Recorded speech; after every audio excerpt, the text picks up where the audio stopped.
हमारे आदर्श किसान केसरी स्वर्गीय रामदास जी की 141वीं जयंती और इस छात्रावास के बच्चों के इस विदाई समारोह में मंच पर विराजमान नाम लेने की बजाय आदरणीय सम्मानीय सम्मानित मंच और सामने विराजमान सामान्य शिक्षाविद, सामाजिक कार्यकर्ता और तमाम हॉस्टल संचालक कार्यकारिणी और हमारी आदर्श माताएं बहनें और युवा साथियों, मुझे बेहद खुशी हो रही है कि 1884 कि उस जमाने में जन्मे एक किसान के बेटे ने कम शिक्षा प्राप्त होने और उस समय की जो व्यवस्था, उस व्यवस्था से लड़ते हुए और अंग्रेजों और एक अन्य व्यवस्था के सिस्टम से जूझते हुए जिस प्रकार से उन्होंने इस किसान कमेरी गरीब कौम को जो जागृत करने, उसका कल्याण करने का जो बीड़ा उठाया, उस शख्सियत को मैं इस मंच के माध्यम से सादर श्रद्धांजलि अर्पित करता हूँ, नमन करता हूँ और जिंदगी भर ऐसे आदर्श महापुरुषों को हमारे जीवन में, हमारे आगे बढ़ने के लिए प्रेरणा स्रोत के रूप में मानते रहेंगे। ये वो जमाना जब बाबा साहब बी आर अम्बेडकर भी उनके समकालीन पैदा हुए थे और उन महापुरुषों ने जिस प्रकार के संकट उस समय जो अपने जीवन में भोगा, उससे अपनी कौम को मुक्ति दिलाने का मन में ठान लिया।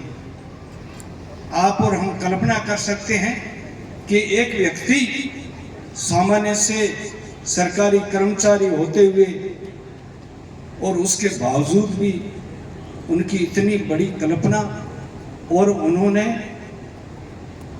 हमारे लिए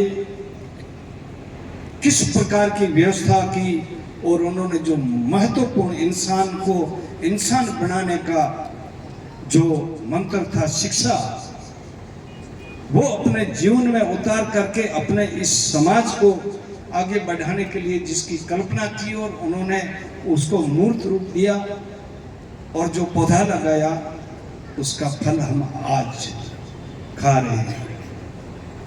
लोग कहते हैं कि 60 वर्ष की उम्र के बाद में जो व्यक्ति सर्विस में होता है वो रिटायर हो जाता है, फिर घर जा करके अपने बेटों पोतों दुहितों को साथ में मनोरंजन करे।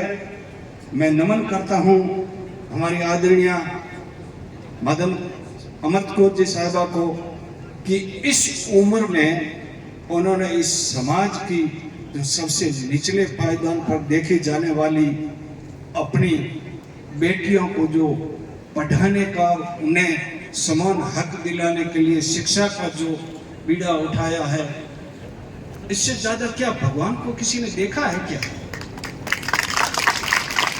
मैं ये पूछना चाहता हूं कि भगवान को किसी ने देखा है क्या? इंसान ही भगवान है और वो भगवान के रूप में इस धरती पर जन्म लेता है और वो ऐसे कर्म कर जाता है, उसका भगवान से भी बड़ा दर्जा होता है।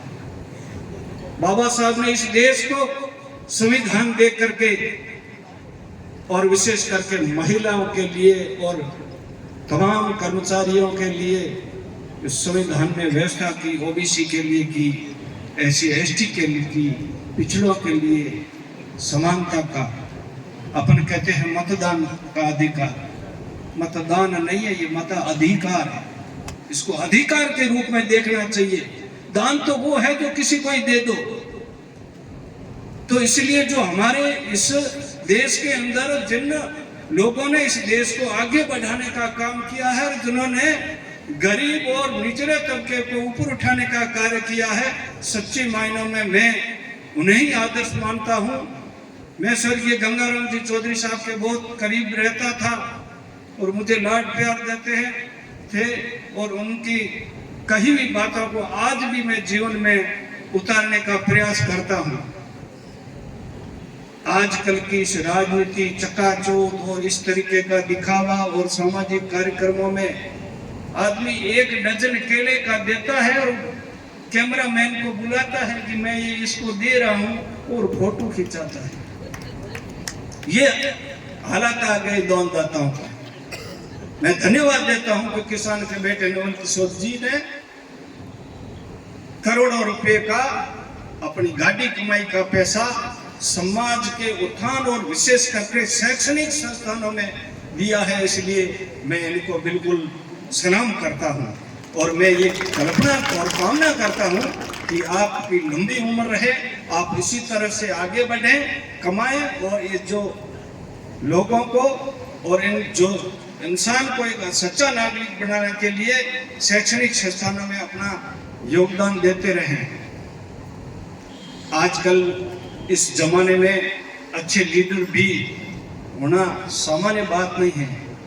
सामान्य हेमाराम जी चौधरी साहब मुंह पर बखान करना, ये भी वो कहावत है कि मुंडे माथे कोई जाति विशेष करती है बखान, इसलिए मैं कहना नहीं चाहता हूँ।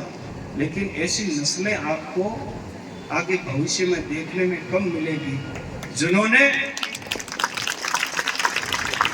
जो छात्रावास बनाई है उसमें सभी वर्गों के लोगों के लिए, बच्चों को इंसान बनने के लिए, शिक्षित बनने के लिए द्वार खोला है। मैं नमस्कार करता हूँ। मैं ज़्यादा मेरी बात लंबी नहीं खींचना चाहता हूँ। मैं जब जब यहाँ आता हूँ तो मुझे सीखने को मिलता है, अनुशासन देखता हूँ, जो हमारे जो मंचासीन अतिथि को भी देखता हूँ और दूसरे जो बच्चों का जो रिजल्ट है उसको भी देखता हूँ। उसके साथ साथ जो यहाँ सामान्य अमृत कौर जी जैसे बहन जी कई है जो छात्रावासों का संचालन करने वाली हमारी बहनों को भी देखता हूँ और यहाँ जो मंच संचालन का काम कर रहे हैं प्रोफेसर साहब से लेकर के महिला जी, उनके जो उद्बोधन और उसकी जो देखते हैं शैली और उनके जो भाषा पर जितना नियंत्रण है, जो बहुत खुशी होती है। और मैं कहता हूँ कि ऐसा इस वर्ग में बेटे पैदा होते रहे ताकि ये समाज कमजोर नहीं होगा। अंत में एक बात की मुझे बहुत बड़ी टीस है कि ये वर्ग जिन हमारे महापुरुषों ने बलदेव राम जी से लेकर के नाथूराम जी से लेकर के जो लोग हमारे महापुरुष हुए हैं, उन्होंने इस कौम को ऊपर उठाने के लिए हर क्षेत्र में अपनी भागीदारी सुनिश्चित की है। लेकिन ये वर्ग आज की तारीख में अंधविश्वास की ओर ज्यादा बढ़ रहा है। ये मेरी चिंता का विषय है।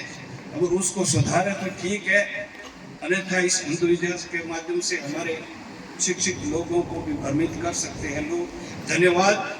पुनः मैं नमन करता हूँ सरदेव हमारे किसान केसरी रामदास जी साहब को। जय भीम, जय भारत।